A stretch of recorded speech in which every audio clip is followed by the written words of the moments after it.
¿Qué onda? ¿Cómo están? Bienvenidos a otro podcast más. Oigan, estoy aquí frente del doctor Manuel Díaz. ¿Cómo estás, Doc? Bien, amigo. ¿Cómo te gusta que te digan Manuel Díaz, Manuel, doctor, Pues, Doc? ¿Cómo te dicen? Fíjate, te voy a contar algo curioso. Cuando estaba en la campaña del 2015, Ajá. de repente pintamos unas bardas. Manuel Díaz, Manuel Díaz, Manuel Díaz. Y no pasaba nada, ¿no? Y de repente alguien le puso el doctor. Y, el doctor, entonces pues ahora sí que, pues todo el mundo me dice el doctor. A veces ni se acuerdan, es el doctor, ni se acuerdan del nombre, pero bueno, a mí, amigo, como gustes, Manuel, Manolo, algunos Manolo, pero Manuel Díaz básicamente o el doctor Manuel Díaz. Fíjate que yo, desde hace mucho tiempo, antes de que empiece a hacer entrevistas, ya veía mucho lo del doctor Manuel Díaz, veía tu cara en espectaculares y todo esto, pero nunca supe mucho. ¿Quién es Manuel Díaz? Bueno, mira, Manuel Díaz es una persona que tiene 4 pasiones. La familia, me han atacado mucho por la familia. A veces los que decidimos entrar al tema político debemos de cuidar ese aspecto porque puede resultar para ti una fortaleza, pero muchos luego tienden a atacarte por la parte más vulnerable, ¿no?, que puedas tener, que es la familia, ¿no? Es un hombre de familia. O sea, por la grilla. Por la grilla, claro. Por la grilla. ¿Quién es Manuel Díaz? Creo es un profesionista con pasiones como la familia, la medicina. Amo la medicina, eso no cabe duda. La ejerzo todos los días de mi vida. Hasta el día de hoy la ejerzo. Cuando he tenido algunos cargos públicos, ejercí la medicina, daba consultas en los espacios libres, en el chance que tenía. Y me gusta mucho la política, me gusta mucho servir, esas son mis pasiones. Entonces, pues Manuel Díaz es un meridano que al final, siempre soñador, piensa que uno puede poner un granito de arena para hacer una mejor sociedad. Oye, Manuel, ¿y tú eres doctor entonces? O sea, eres Médico eres general. Médico general. Médico general. Te iba a preguntar qué especialidad y todo, pero me dices que eres general. Entré a hacer la especialidad de urgencias. Estaba yo aquí en la T1 y por unos temas de salud de uno de mis hijos gemelos, me vi muy complicado y me dediqué a su salud y gracias a Dios hoy él está muy bien. Ya no pude concluir ese sueño que era el terminar una especialidad. Yo quería ser ahora sí que especialista en terapia intensiva, ahora con todo, ¿no? Okay. Pero hice medicina general y estoy muy contento. ¿Y cómo, aprovechando que tenemos un médico acá general, cómo ves el tema del dengue? Digo, se me hace curiosidad preguntártelo a ti como especialista en el tema, quizá. Terrible, mira, me tocó también ser director de salud en una época muy difícil cuando en su momento el PAN tomó precisamente el tema del dengue para cuestionar el gobierno de Angélica Araujo. No sé si recuerdas, por ahí del 2010, 2011, también tuvimos una etapa creo que muy... no tenía ni idea que iba a estar haciendo estas cosas. Pues en la fíjate, época de Angélica. Pero fíjate que por ahí del 2010, 2011 fueron años muy difíciles para nuestra entidad porque hubieron muchísimos casos de dengue y precisamente en su momento el PAN, que estaba de oposición en la ciudad de Mérida, cuestionó mucho en su momento a la alcaldesa Angélica Araujo porque no se llevaron a cabo acciones, que no se llevaron las medidas preventivas y que por ello había muchos casos e incluso algunos fallecimientos, casos graves, casos de dengue hemorrágico. Y esa fue una de las banderas con las que cuestionó. Entonces, hoy cuando se habla del dengue y sobre todo la referencia la hace una persona como un servidor que al final está en el tema político, piensa que se está politizando la cuestión de salud. Pero la realidad es que no se puede tapar el sol con un dedo. El tema del dengue es bastante grave. Yo vi ahora sí que el otro día, una cápsula donde tú hablabas precisamente y analizabas la situación del dengue y tienes toda la razón como médico y como médicos muchos se podemos confirmar por cada caso que reporta la autoridad, por cada caso oficial de dengue, muy probablemente haya de 20 o 30 más, pero sin duda que está sufriendo o ha sufrido por esta enfermedad. Entonces es muy delicado. Alguien decía, oye, pues es que, ¿por qué lo agarran como bandera política si siempre hay lluvias y siempre hay dengue? Es correcto. Siempre hay lluvias, siempre hay mosquitos y siempre hay dengue. pero ¿quién está en primer lugar? Porque también hay lluvias en Campeche, y también hay en Chiapas, y también hay en Tabasco, y también hay mosquitos en Quintana Roo, pero ¿quién está en primer lugar? Yucatán. Y no está en primer lugar por poco, sino por muchísimo. Le saca al segundo lugar fácil, está a 2, 3 casos más por los que reportan en otros estados. Entonces sí es una situación muy grave, y cuando ya lamentas fallecimientos, duele mucho, ¿no? Eso es algo que la gente te puede perdonar, que no estés bacheando correctamente o que no tengas una luminaria y que de repente descuides un poquito el mantenimiento de un parque, pero cuando ve que su autoridad no está atendiendo un tema tan sensible como es la salud, no lo perdona. Y creo que eso le ha dolido mucho a Yucatán y a Mérida. Fíjate que varios compañeros en WhatsApp, digo, por a lo que me dedico, siempre me han preguntado, y lo he visto también en algunos grupos en los que estoy, donde se hacen la pregunta: oigan, ¿en su colonia o por su casa han pasado a fumigar? O sea, siempre andan haciendo esas preguntas, y algunos dicen, sí, pero hace como una vez, hace 15 días. Y el que lo pregunta normalmente es porque nunca ha visto una fumigada, claro, ¿no? Hemos, creo, visto nuestras autoridades nada más difundir por redes sociales que te cuides la temporada, y quizá habrán empezado también tarde, ¿no? Sí, la realidad es que tú recuerdas que hace pues aproximadamente un año o año y medio se anunció con bombo y platillo que se habían contratado a unos chalecos azules. Sí, eran un montón, salían por todos. Sí, estaban en todos lados, y de hecho se hizo una presentación y el gobernador llegó y anunció los chalecos azules. La primera pregunta que surgió en la sociedad es: ¿quién le va a pagar a esos chalecos azules? La segunda pregunta es: ¿cuál es la función de esos chalecos azules? Sí, efectivamente. ¿Qué función van a cumplir esos chalecos azules? Y bueno, pues ¿quién les paga? Viene a cargo del erario, del recurso público, del dinero público, y cuál es la función. Y se supone que el objetivo era promover los programas sociales, las acciones del gobierno, y bueno, yo creo que si de esos 1,000 chalecos azules, porque así se dijo, ¿no?, se hubieran contratado 300, una tercera parte, es más, una cuarta parte, 250, y se hubieran destinado a las acciones de prevención. ¿Cuáles son estas? El saneamiento ambiental, la famosa abatización, que antes se llevaba a cabo muy puntualmente, el control larvario, pues, eliminación de criaderos, pasar casa por casa directamente a la sociedad, dejarle información, pedirle el acceso, y si te lo permiten, eliminar estos criaderos y decirle: mire, usted no se ha fijado, pero por ejemplo aquí tiene una piedra que es como una cascabera, y ahí se acumula el agua, ese es potencialmente un criadero de mosquito, fíjese que usted tiene que tirarle o cambiarle el agua cada determinado tiempo a su florero. Ese tipo de detalles que antes se llevaban a cabo, no se llevaron a cabo, y esto creo que hubiera cambiado el rostro. Nada más con ese parámetro te digo, porque la fumigación, al final, y yo sé que la gente lo primero que ve o en lo primero que se fija es cuánto están fumigando, pero no solamente es cara, y ahora sí que a favor del gobierno te puedo decir, a favor del gobierno, no solamente es muy cara, sino que además no es la principal acción para poder prevenir y sobre todo contener un problema de dengue, porque el impacto que trae la fumigación, primero, es de muy pocos metros, segundo, es de pocos minutos, y tercero, solamente puedes eliminar algunos de los mosquitos adultos, los que están volando, y no vas a tener ningún beneficio o impacto sobre toda las larvas.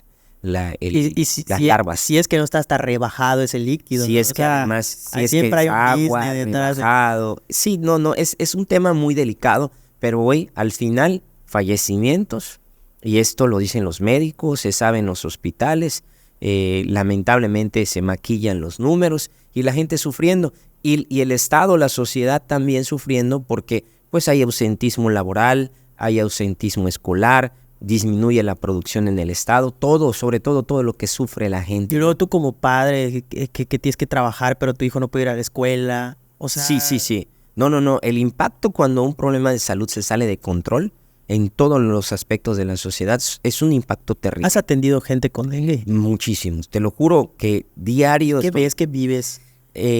Para empezar, mi esposa hace unas semanas estuvo muy, muy mal con dengue y la realidad es que sí me asusté muchísimo porque pensé que ahora sí que se me iba a morir. Bajaron mucho sus plaquetas. No la llegué a ingresar porque platiqué con algunos amigos, un infectólogo, un internista, y me sugirieron no ingresarla porque además bajaron mucho sus glóbulos blancos y había la posibilidad de que ingresarla en un hospital es que adquiriera otra infección y se agravara el tema. Pero he visto el sufrimiento de muchas personas, ¿no? Todos los días en el consultorio en Canacín o en el otro consultorio que tengo en Granjas, casos de dengue. Mi teléfono, constantemente amigos, pacientes mandándome sus resultados positivos, su biometría hemática con plaquetas bajas y la gran preocupación. Sí que es un tema muy serio que espero yo que en las próximas semanas ya se pueda resolver. Manuel, ahorita que me dices que atiendes a muchas personas y que tienes amigos que te mandan y todo esto, me imagino que en la política se hacen muchos amigos, ¿no? O sea, Sí. conocidos, y aparte, pues uno como político quizás hasta se compromete en que tengo que contestar o responder. No, en la posición de médico como estás, y esto te lo hago como pregunta fuera de esto que se me ocurrió, Ajá. ¿no te cansa porque me imagino que te pasa, que siempre hay alguien que te escribe por algún tema de salud? Es de todos los días. Me imagino. Es de todos los días. Ya me acostumbré. Me gusta. Pero no sueltas tu teléfono seguramente, porque no. si no es el COVID, es el dengue, si no es el dengue, viene diciembre y las alergias, Influenza. influenza. Sí, mira, yo llego a una colonia a platicar por X o Y motivo y de ley ahí me he hecho unas 5 o 10 consultas de todo. Voy a una reunión Ya, familiar que te y la duele consulta. todo, Sí, es algo normal, estamos acostumbrados. Pero me gusta, de verdad, a mí me apasiona la medicina. Cuando tú me tocas un tema de Pero salud, gratis, doctor. pues es parte de... Yo creo que nadie es tan pobre que no tenga algo que dar, ¿no? Y si algo yo puedo ofrecer, pues es mi conocimiento, mi experiencia, trato de ser siempre solidario, es algo que me ha movido. Fíjate que creo que la parte social, la parte humanista o la parte altruista fue la que me llevó a la política. Fueron dos situaciones que me marcaron y me llevaron a la política. Cuando yo era un adolescente, recuerdo en secundaria, escuchaba que medio mundo, los maestros, los tíos, los vecinos se quejaban del gobierno y de las autoridades. Eso siempre ha sido así, no es nuevo. Se quejaban de que no había medicina en el seguro, de que IMSS significaba importa madre su salud, no sé si lo has escuchado, esas eran las cifras. Y se quejaban de todo, ¿no? Y un maestro ya muy grande... O sea, IMSS, la sigla ya. IMSS, importa madre su salud. Así se decía desde que yo estaba chavo. Y había un maestro ya muy grande, él ya se iba a jubilar, y un día abordó el tema político. Yo estaba en tercero de secundaria. Y el mensaje es, ¿y qué estamos haciendo al respecto? Nos quejamos y todo está mal, pero jóvenes, ¿ustedes qué piensan hacer al respecto? Eso es una de las cosas que me marcaron. Luego en la carrera de medicina, la universidad implementó un programa en el cual nos sensibilizaron a los estudiantes de que la universidad pública tenía que darle algo a la sociedad, algo de lo mucho que había recibido. Y se implementaron unas ferias de salud y de servicios, pero no tuvo mayor trascendencia, y un grupo de amigos de enfermería, de odontología, de nutrición en su momento, decidimos salir a las comunidades, a las colonias, a las comisarías, a algunos municipios, a llevar los servicios. Y pues cada quien, tú tienes un baumanómetro, tú tienes un glucómetro para checar el azúcar, tú tienes una mesita plegable, pues tú traes una carcachita y nos íbamos. Y así fue como empezamos a hacer labor social. Y esa labor social y ese espíritu de participar y tratar de poner un granito de arena fue lo que creo que en su momento vieron y me empezaron a invitar y me empecé a involucrar en el tema político y empecé a hacer carrera política, y no al revés, como muchos políticos que por campaña o por tratar de ganar adeptos se mete a hacer labor social, pues lógico, en esa intención de ganar simpatías. En nuestro caso fue, creo, al revés, ¿no? La convicción de servicio, la decisión de participar y en su momento igual la decisión de involucrarnos en un tema partidista, en un tema político. ¿Nunca lo has visto la política como para buscar trabajo? No, definitivamente no. De hecho, hay algo que a mí igual me ha identificado. Yo nunca he tenido un padrinazgo político empresarial o un padrinazgo político de algún personaje de la política muy sonado, y por eso algunos de los que han estado a mi alrededor en la competencia política dicen, pues a Manuel no le alcanza, siempre presumen que no le alcanza, porque no trae un peso pesado, alguna persona ahí que le esté impulsando ni nada, y pues sí, de repente mucha cercanía con los ciudadanos y equipo y todo, pero no le alcanza. Fíjate que no, la política para mí es como la medicina, y precisamente por eso algunos me dicen, ¿qué haces tú en la política si tienes una carrera muy digna que te puede ayudar a tener una buena calidad de vida, a tener tu sustento garantizado, e incluso desde la medicina puedes ayudar? Pero pues cuando yo decidí estudiar medicina es porque soñaba con ayudar a la gente, con aliviar el dolor de las personas, y cuando decidí entrar a la política me movieron los mismos ideales, porque sentía que se podía hacer una buena política. Me han criticado porque soy un ingenuo, me han criticado porque soy un romántico dentro de la política, un idealista, pero no pierdo hasta el día de hoy, yo creo que esa esperanza de poder hacer una buena política. ¿Y por qué escogiste el PAN? Mira, en su momento pues no había Morena, en su momento el PRD. Ahorita resulta que todos son de izquierda. Pero si eso fuera así, pues en su momento cuando estaba el PRD aquí, pues sacaba una votación muy baja, ¿no? Sacaba una votación muy baja. Y predominaba en el estado ese bipartidismo PRI, PAN, PAN, PRI. Incluso tú ubicabas siempre el ayuntamiento, pues lo va a ganar el PAN ya. Y el PRI, pues posiblemente gane el gobierno del estado. Y tú sabes que en nuestro México las leyes están diseñadas para que puedas transitar en la política, pues a través de los partidos políticos. Vivimos una partidocracia, ¿no? Las figuras independientes nunca han tenido la más mínima posibilidad de poder ganar. Sí se han dado casos muy, muy aislados, pero son esos casos aislados. Entonces, crecí rodeado de priistas, crecí rodeado de panistas, mis amigos, algunos personajes que tú recordarás, estudié con ellos en la Prepa 1, ahí estaban todos los hijos de los políticos en la universidad, yo hice política estudiantil, y de alguna manera me invitaron al PAN a participar. Y empecé.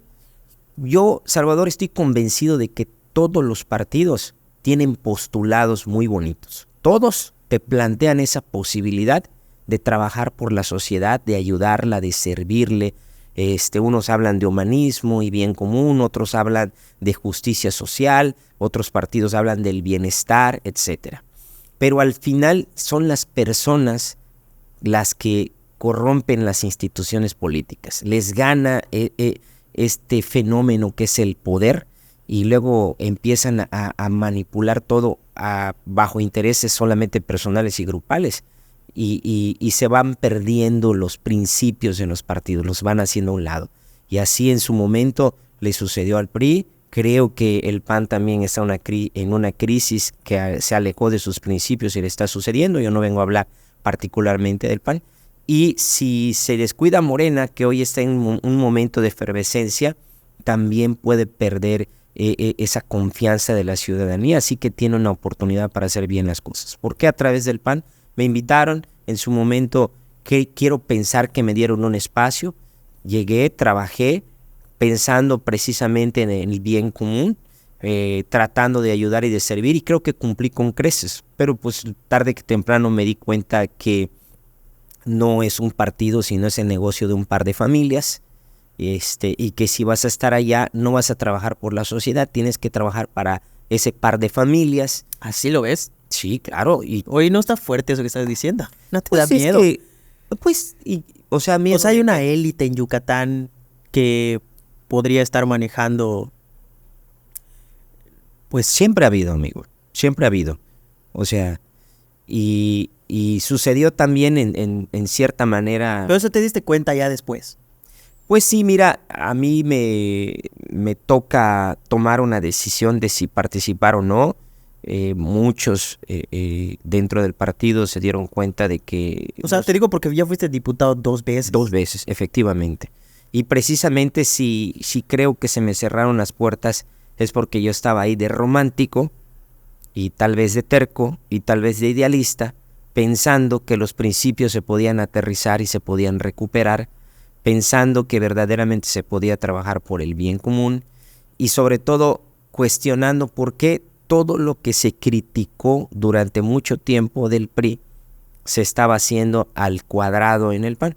Entonces creo que por eso se fue cerrando el ciclo. Y mira, yo no me peleé con nadie, no tengo problemas con nadie, yo no lo veo como un tema personal, lo veo como un tema de competencia y de intereses, y al final por eso pues mi ciclo se cerró, ¿no? Pero te sacaron, te saliste, te hicieron a un lado. No, mira, es una decisión muy personal, no me tomaron muy en cuenta en algunos temas, no es algo que me molestó porque te digo ya con el O sea, tema, no les servías para lo que se quería. pues no entraba dentro de los planes y de los intereses, o a lo mejor incluso resultaba yo incómodo porque algunas cosas las cuestionaba, ¿no? Evidentemente, como dice aquel dicho, la ropa sucia se lava en casa, no es algo que yo hiciera público, ¿no? Cuando yo termino mi segunda diputación, tampoco corrí a dar una rueda de prensa para cuestionar o para acusar o para denunciar algunos temas. Asumí mi trayectoria allá y respetuosamente se cerró mi ciclo, sanamente se cerró mi ciclo, y en su momento pensé darme un tiempo de la política, pero es imposible alejarte al 100% de la política. ¿Y no crees que te faltó hacer esa conferencia? No, porque también hay muchas cosas que yo tengo que agradecer de la gente y tengo que ser respetuoso de la gente. Mira, aunque muchos me critican por esto que te voy a contar, a mí me invitaron de los partidos políticos tanto para el 2018 como para el 2021, porque decían, doctor, no te toman en cuenta ni te van a tomar en cuenta y ciertos personajes no les conviene que estés ahí. ¿Por qué no transitas con nosotros? Y le dije, mira, yo tengo que cumplirle a la sociedad que me dio la confianza y concluir mi gestión. De ahí es donde creo que se diferencia lo que es un chapulín de lo que no es un chapulín. Si tú estás en un partido político, ganaste un cargo de elección popular con unas siglas y a la mitad de tu gestión por algo que no te parezca o te guste, pues ahora sí que brincas, pues yo creo que ese es un chapulín. O sea, ya ganaste la posición, ¿no? Ya en la mitad de tu gestión brincas, ¿no? Y sí se han dado muchos casos, ¿no? Ya tienes un compañero nuevo, de hecho, que lo... Ahora, si tú terminas tu trabajo político, cierras tu ciclo, renuncias al partido, como es mi caso, sin escándalos ni nada, y haces una reflexión y quieres participar, ¿por qué no participar? Y si te están dando un espacio y una oportunidad y comulgas con algunas ideas y todo, puedes trabajar, pero tú ya cumpliste con tu ciclo, tú ya cumpliste con el electorado, con la confianza que te dio, y yo te puedo decir que me siento muy tranquilo, e incluso me atrevo a decir, me siento orgulloso de la labor que realizamos como diputado. Me tocó impulsar importantes leyes, está el registro, creo que soy uno de los pocos diputados que hizo leyes. ¿Nunca levantaste la mano por consigna? No.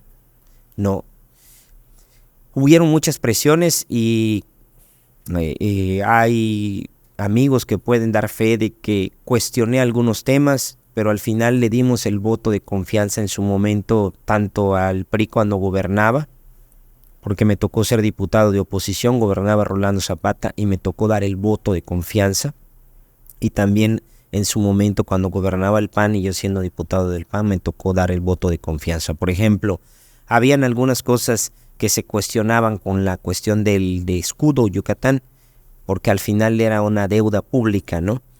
Y estuvimos en un debate muy intenso de que se garantizara cómo se iba a invertir ese recurso, cómo se iba a transparentar el ejercicio de esos recursos. Y al final, después del debate, del análisis y de la discusión y del cuestionamiento, tomamos la decisión de dar ese voto de confianza y votar por ese préstamo, ¿no? Y cuando vino pues el gobierno de Mauricio Vila, que tú sabes que ha hecho varios préstamos en su gestión. Es el gobernador con más deuda en la que historia. ha endeudado más el Estado. También en su momento cuestionamos por qué, cómo, para qué, etcétera. Pero dimos el voto de confianza porque nosotros como legisladores en su momento nos tocaba cuestionar, fiscalizar, aprobar, pero pues también no se trataba de ser obstaculizar la labor del Ejecutivo, ¿no? Y al final, bueno, ahí transitamos, pero el ciclo se cerró. Hoy a mí lo que me interesa, yo lo que deseo es que Mérida, por ejemplo, y el Estado no se nos vaya de las manos, porque tú has podido palpar, tú que estás en el medio, que estás con mucha gente, que entrevistas, que haces una labor incluso periodística, que investigas, que te documentas, pues tú puedes ver cuántos problemas sociales se han ido dando en los últimos años en Yucatán, desde el tema de las tierras, de los despojos de tierras a los ejidatarios, el tema de algunas reformas que han sido hasta cierto punto autoritarias, como la del Poder Judicial, o las reformas tan cuestionadas a la ley de los trabajadores, de la ley del STEI, y algunos otros temas que se han cuestionado, como el transporte público, la movilidad urbana, el desarrollo y el crecimiento de nuestra ciudad, el tema del medio ambiente, la contaminación del agua. Entonces se ha ido dando una serie, bueno, obviamente tanta gente que está llegando a Mérida que nos pone en un escenario de gentrificación y que al final de cuentas tenemos que estar preparados para ello.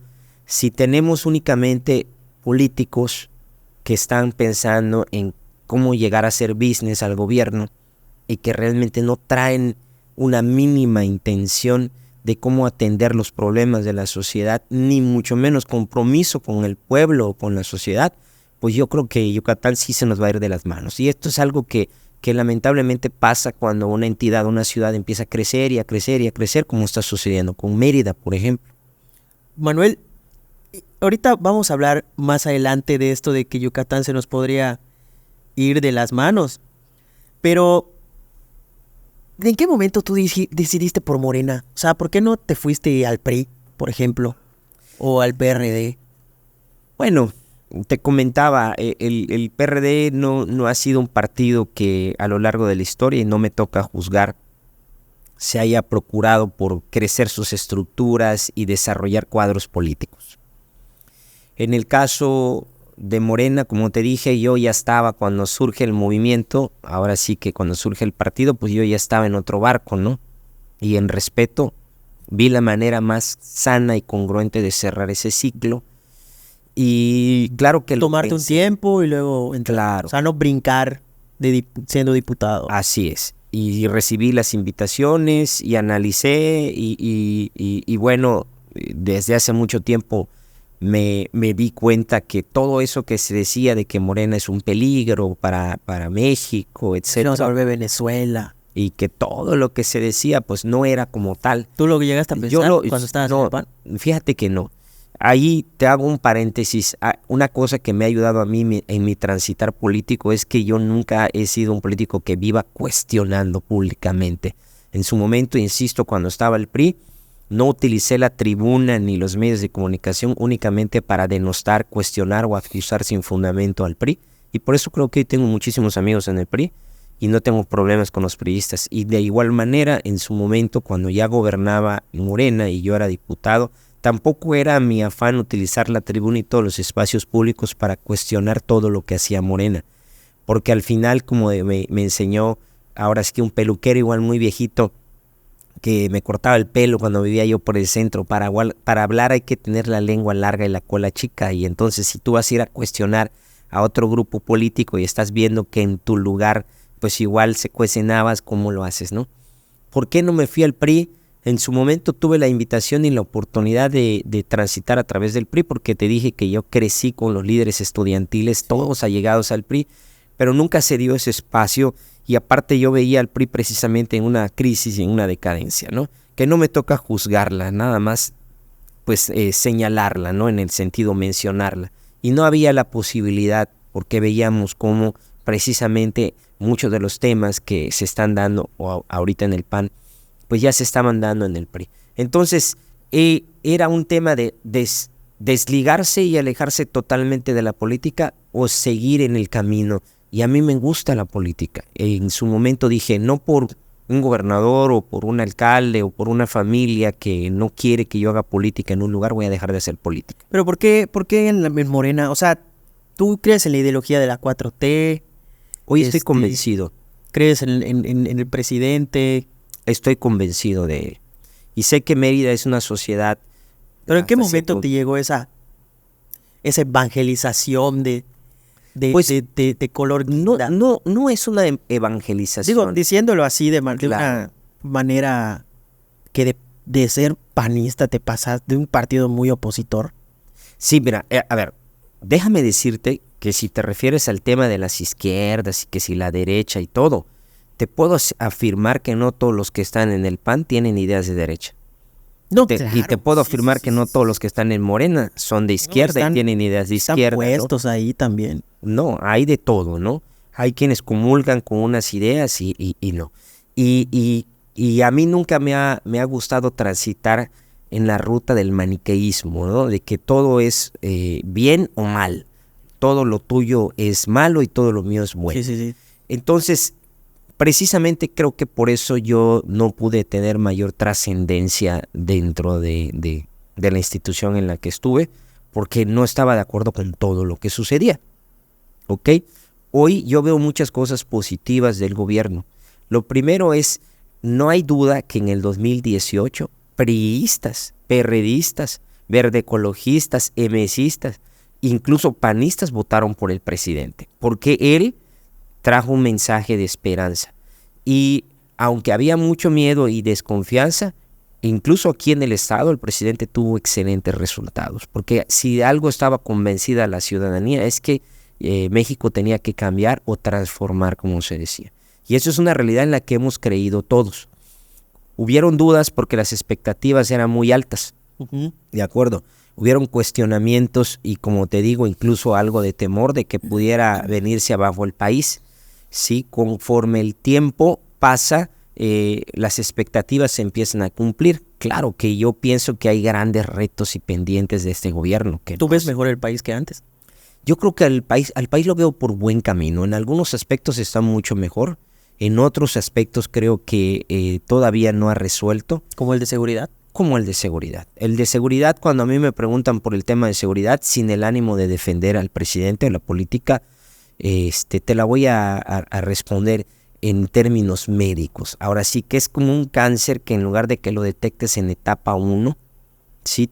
lo dejan crecer, lo dejan avanzar, no tiene un tratamiento, y cuando entra el médico nuevo a atender, le exiges que cure el cáncer de la noche a la mañana, ¿no? No estoy justificando, creo que no se ha podido hacer gran cosa porque la inseguridad, el crimen organizado es un cáncer en México que ya hizo metástasis, que ya invadió todos los organismos, todas las instituciones, todas las esferas, a toda la sociedad, y creo que va a ser muy, muy difícil. La corrupción, este es otro tema que venimos de una historia de corrupción, aunque a muchos no les guste, sí, en muchos países de Latinoamérica, en algunos países de África, el fenómeno de la corrupción es un fenómeno implacable y lamentablemente nunca ha habido casi cultural. Y cuando he señalado el tema de cultural, hay quienes se molestan, que cómo me atrevo a decir que... Pero es que, o sea, hasta para inscribir a tus hijos en la escuela y no hay cupo, ¿no? O sea, desde ahí... Si yo te contara... Si yo te contara, las personas que están en las redes acusando a los políticos de corruptos y que están cuestionando a todo el mundo y todo, de repente te mandan un inbox y te dicen, oiga, ¿será que no puede haber una palanca para que entre mi hijo en la facultad de tal? Entonces, en el consciente no nos damos cuenta cómo lamentablemente estamos en una cultura de la corrupción. Y luego viene el presidente y ofrece acabar con la corrupción, y yo creo que esa parte sí no es viable, ¿no? O sea, se puede combatir y se tiene que combatir, y creo que hay ciertas bases que se han ido construyendo incluso desde antes del presidente y ahora para entrar en una cultura de combate a la corrupción, y por otro lado ir impulsando la transparencia, que ahora sí que es la mejor forma de combatir, pero estamos lejos de acabar con la corrupción y creo que se tiene que trabajar mucho, así como el tema del crimen organizado. Pero hay otras cosas que sí han funcionado y han funcionado extraordinario.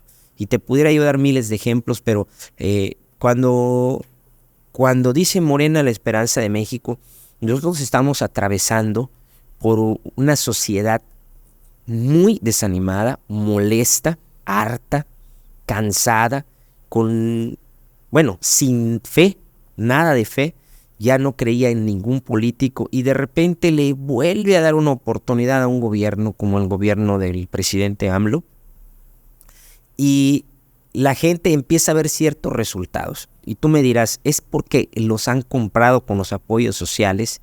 Es que la gente visualiza lo siguiente: México entonces sí es un país rico y entonces de repente estos apoyos sociales sí se pueden dar y sí nos ayudan a nosotros a resolver lo más elemental. O sea, si hay dinero, sí hay el dinero. Claro, está demostrado.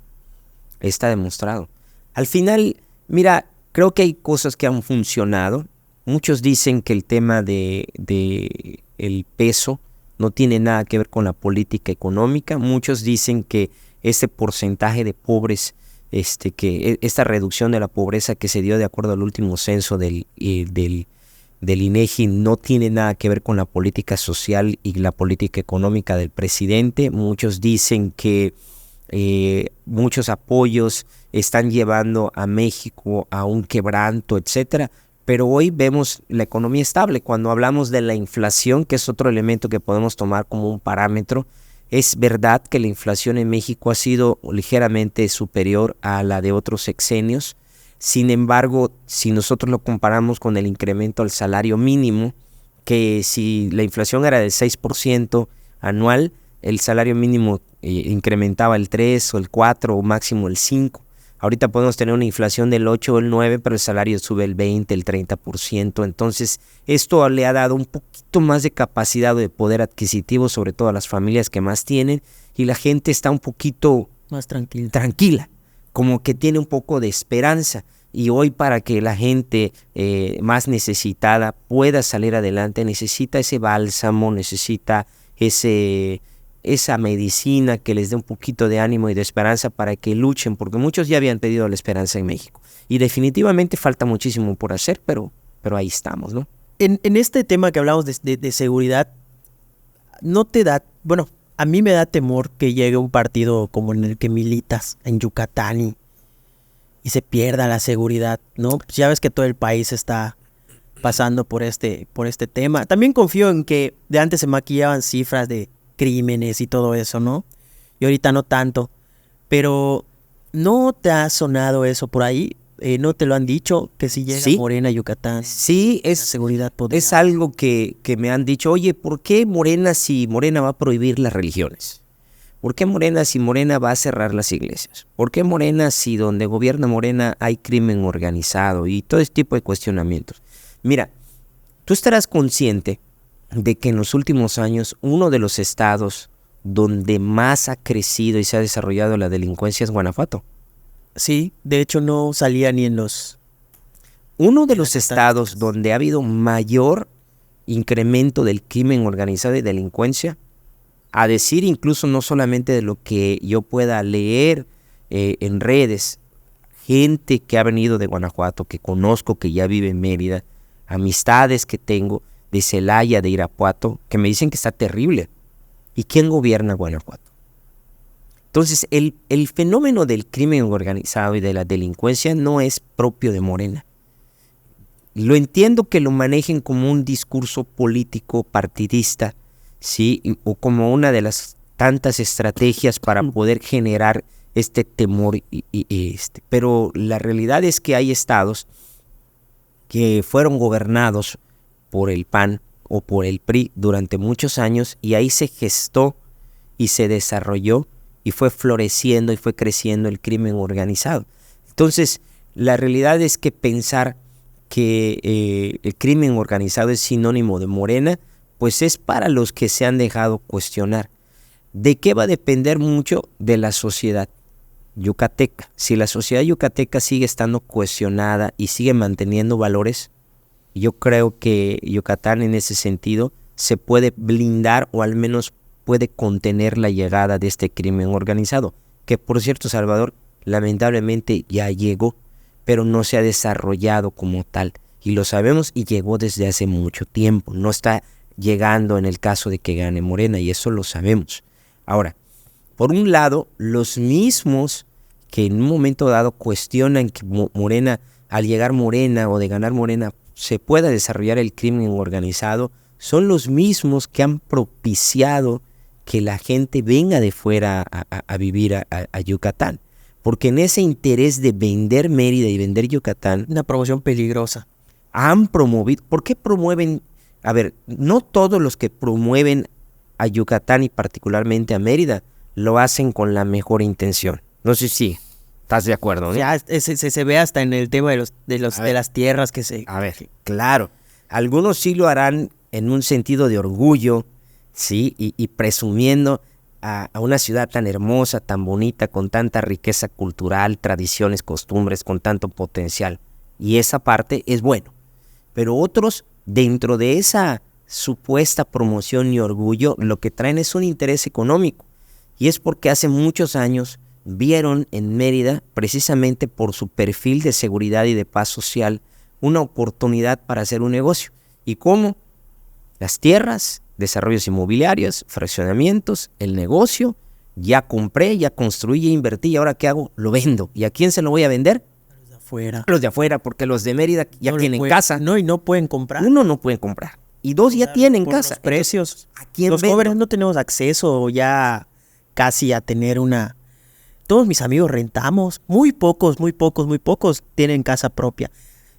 Entonces, ¿sí estás de acuerdo que atrás de esta promoción de esta Mérida tan bonita, que lo es, y que es la mejor ciudad para retirarse y venir a vivir o lo que quieras, también hay un cierto dolo o una cierta perversidad de hacer un negocio y traer a la gente de fuera a vivir acá? Ahora, platicaba yo con alguien muy involucrado en el tema de cultura, haciendo una idea, un plan de qué se puede hacer para poder convivir, de acuerdo a la convivencia social, que es el eje y una de las fortalezas de nuestra entidad y de nuestra ciudad. ¿Cómo podemos nosotros lograr esa convivencia social en la cual podamos abrir los brazos y darle la bienvenida al que viene de afuera, pero al mismo tiempo mantener nuestra identidad, nuestras costumbres, nuestra tradición y nuestra paz social? Y tiene que haber desde el gobierno, desde el municipio, una política de convivencia social, ¿de acuerdo?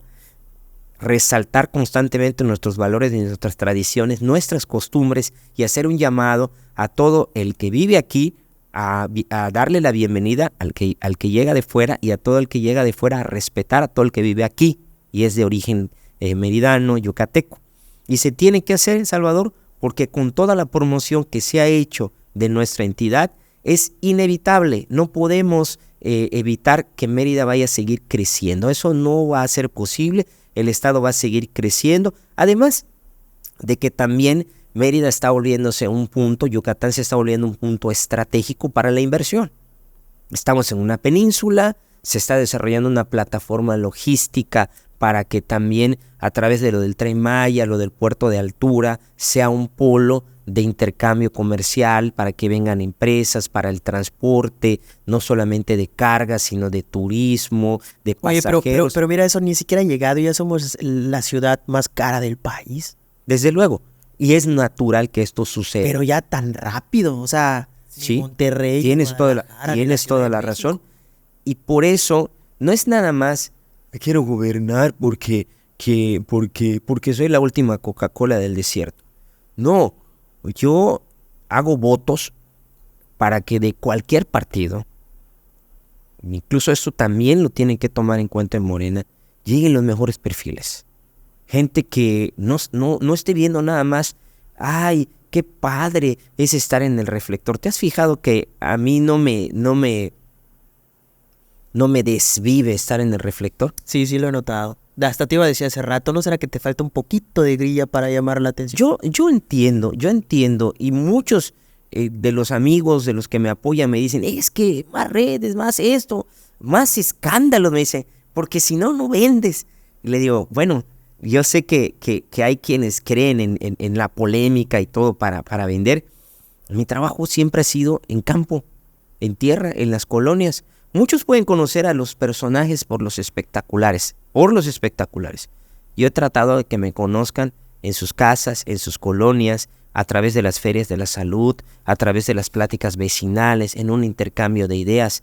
Por eso he recabado mucho el sentimiento de la gente en diferentes lugares. Me tocó ser 2 veces diputado en el norte y conozco mucho de la situación del norte y he estado metido mucho en el poniente, en el oriente y en el sur y conozco mucho de esto. Pero sí me preocupa un poco que quienes ostenten gobernar, legislar, lo hagan con una visión de conservar a esta joya que es Yucatán y particularmente Mérida. La realidad es que creo que sí se nos puede ir de las manos y por lo tanto nos tenemos que preparar porque no va a dejar de crecer, amigo. No va a dejar de desarrollar problemas serios como el transporte, la movilidad, los espacios públicos, los servicios públicos que hoy creo que ya están rebasados y una serie de situaciones. El tema de salud, y bueno, es algo que ojalá que lo tengan en cuenta todos los que aspiren y no lo hagan nada más porque es padre estar de candidato o de gobernante o porque voy a ganar un buen sueldo o porque estoy llegando ya para hacer business, ¿no? ¿A ti no te preocupa, Fernando? Ahora sí que yo te voy a preguntar. Sí, ahora sí que yo te voy a preguntar. ¿A ti no te preocupa ver de estos políticos que están gastando miles y miles y miles y millones de pesos en propaganda política, en espectaculares, en medios, con todo respeto, en redes sociales, en apoyos, en equipo, en gasolina y todo? Todo el dinero que están gastando, que lleguen a gobernar, ¿qué crees que va a pasar con el presupuesto público? Pues se va a gastar. Tienen que devolverlo. Ajá. A ver, si lo hacen, no necesariamente lo están haciendo de su bolsa.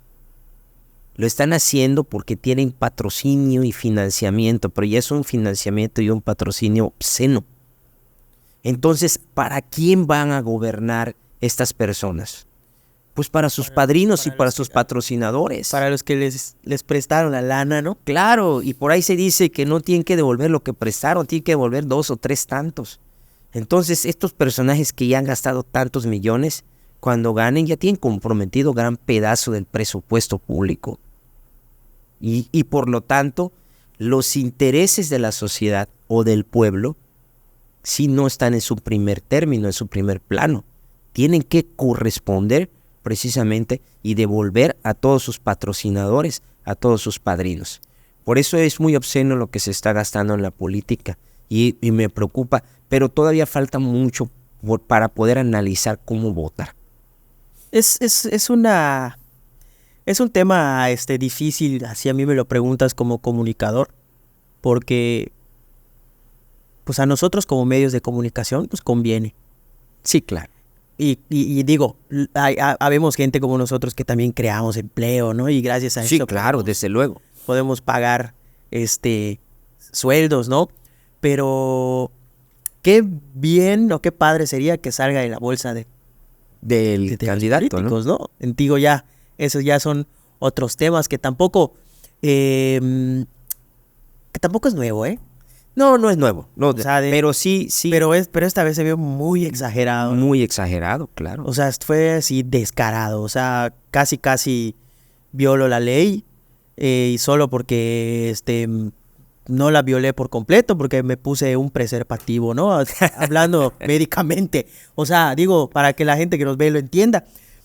Hablando de todos estos temas, ¿tú no crees que pasar tan morena es porque sea una vía fácil? No, para nada. Porque es más, hay un amplio margen de ganar. ¿Tú no crees? Yo sí lo creo así. O sea, yo si tuviese la oportunidad de estar en algún cargo, digo, la gente sabe y por mis contenidos se ve que yo soy un poco más afín obradorista, no del partido donde estás, más coincido mucho con el presidente. Pero sí me pongo a pensar que Morena es una vía fácil hoy agrégale, si estás posicionado, si tienes lana y aparte estás en Morena. Ok, hoy Morena se está volviendo en Yucatán porque Yucatán, acuérdate que se cocina aparte y eso no lo vamos a negar. Se está volviendo una fuerza política, una marca con peso y con una posibilidad real de ganar. Hoy, estamos hablando de finales del 2023. Hace 2 años, ¿sí? Recuerda, cuando se da la elección del 2021, el PAN gana 14 diputaciones locales. Histórico, creo que solamente en una ocasión, cuando gobernaba Patricio, ganó 13 o 14 diputaciones locales. De ahí en fuera no ganaba. De hecho, mira, ganaba la ciudad con 6 o 7 distritos locales y solo ganaba en diputaciones 1 o 2 diputaciones. Así era históricamente. Ganaba la ciudad, pero las diputaciones locales no. Podía ganar el estado, pero las diputaciones locales no. En el 2021 gana contundentemente Mérida, gana contundentemente el Congreso del Estado, prácticamente todos los distritos locales de mayoría, y gana las principales ciudades del estado, Progreso, Ticul, básicamente Tecash, aunque este muchacho no era necesariamente panista, gana Canacín, gana Tizimín, gana Humán, y cualquiera hubiera dicho hace un poquito más de 2 años que para el 2024 todo estaba sentenciado y no había nada que hacer, que llegó el gobierno azul para quedarse 3 o 4 sexenios y terminar de barrer con el PRI, ¿sí? Y que la ciudad, por la diferencia en la que se había ganado en las últimas 3 elecciones, estaba destinada a que nunca la vuelva a perder el PAN. Las cosas ya cambiaron. Yo cierro mi ciclo en el 2021 y creo, y puedo decir, me gusta sentir que una vez que tomé la decisión, así como un servidor, muchos de los que están desde hace 5 años, 4 años, 2 años, hemos estado caminando para cambiar esa realidad, porque veíamos una descomposición de quien actualmente gobierna, del partido que actualmente gobierna. Y no es un tema de revanchas, no es un tema de pleitos, es un tema de interés de la sociedad. Y hoy a la sociedad le urge, al Estado le urge un cambio, una verdadera transformación. Entonces creo que hemos propiciado, tanto los que estaban como los que están llegando y los que hemos llegado, estamos propiciando ese cambio, estamos propiciando ese nuevo ambiente, ese nuevo panorama. Desde luego, si tú renuncias ahorita, ya finalizando el 2023, a punto de que se cierre el registro de los candidatos, pues sí pudieras decir, oye, renuncio en octubre o me cambio en noviembre, cuando ya se van a seleccionar los candidatos. Pues no creo que haya sido partícipe, no creo que haya sido artífice de este crecimiento de Morena.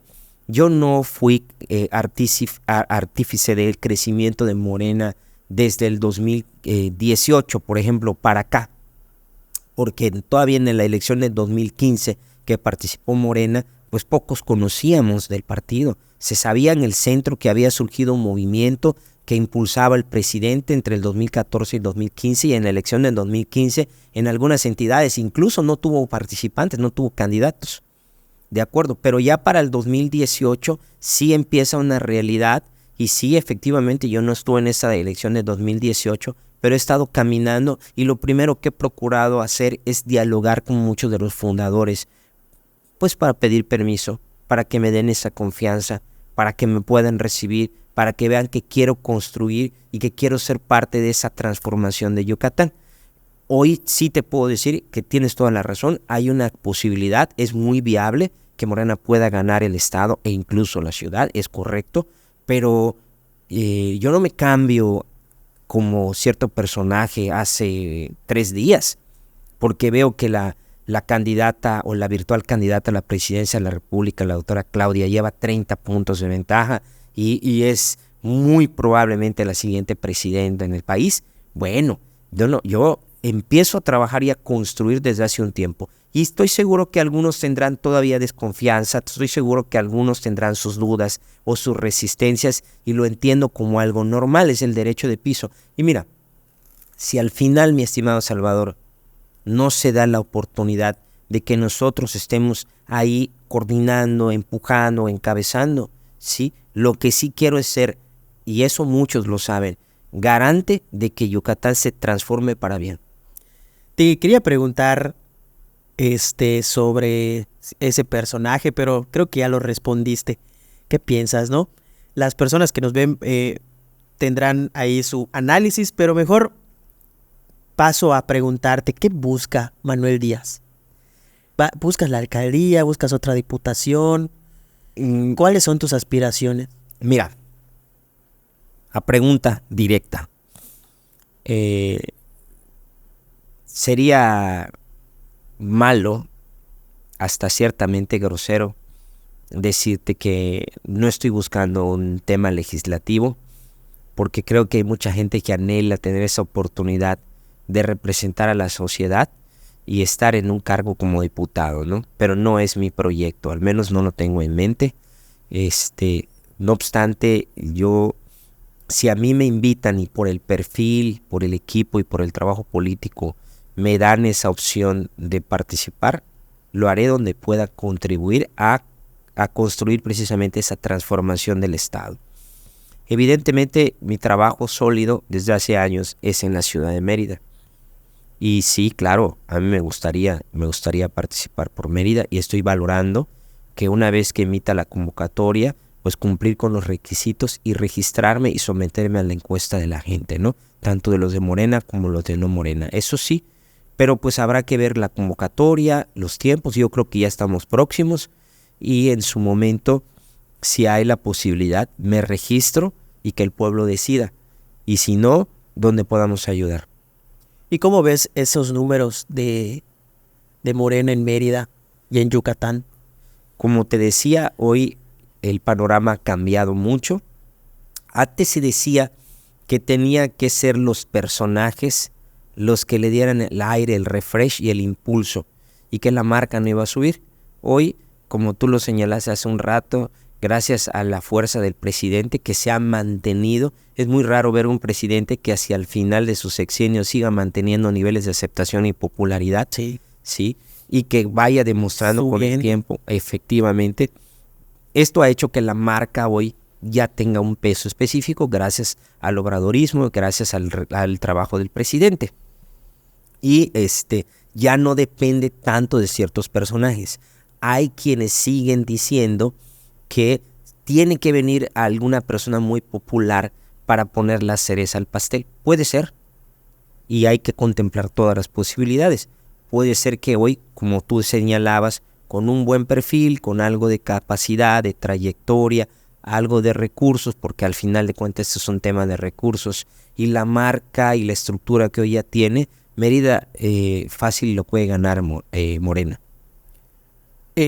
Manuel, ya para terminar, te quiero agradecer mucho esta plática y algo con lo que quieras cerrar, algo con que le quieras, algún mensaje que le quieras dar a las personas que nos ven.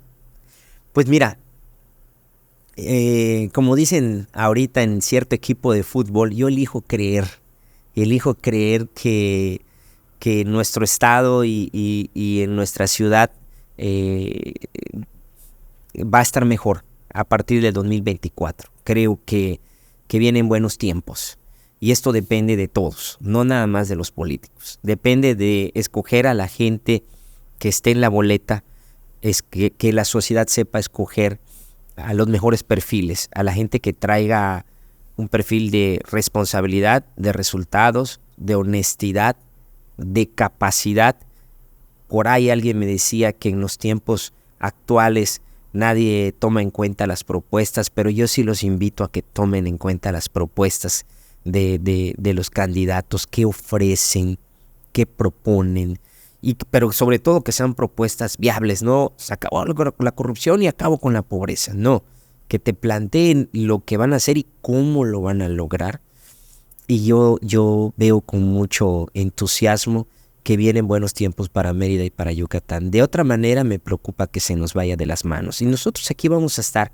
Me apasiona la política y siempre vamos a estar sirviendo. Y si no nos toca a nosotros encabezar ningún proyecto desde mi consultorio y desde donde esté, ahí vamos a estar disfrutando el proceso. Perfecto, doctor Manuel. Pues le quiero agradecer venir a este tipo de espacios y pues nada, ¿dónde lo podemos encontrar?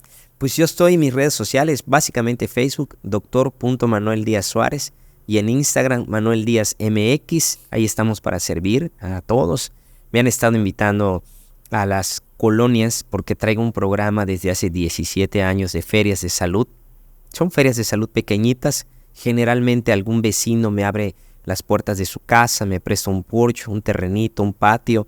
Ahí ponemos un toldito, las mesas, las sillas y un grupo de amigos muy generosos, altruistas, veterinario, rehabilitador, odontólogo, psicólogo, enfermera, para corte de cabello, optometrista. Llegan, damos los servicios a la colonia gratuitos y con eso les acercamos la cultura del cuidado de la salud. Entonces, en esa parte estoy para servirles y cualquier comentario, duda, reclamo, sugerencia, ahí estamos, amigo. Perfecto, doctor Manuel Díaz, le agradezco mucho. Y pues Al contrario, Salvador. Nos vemos a la próxima y esperemos verte aquí en el 2024. Un saludo.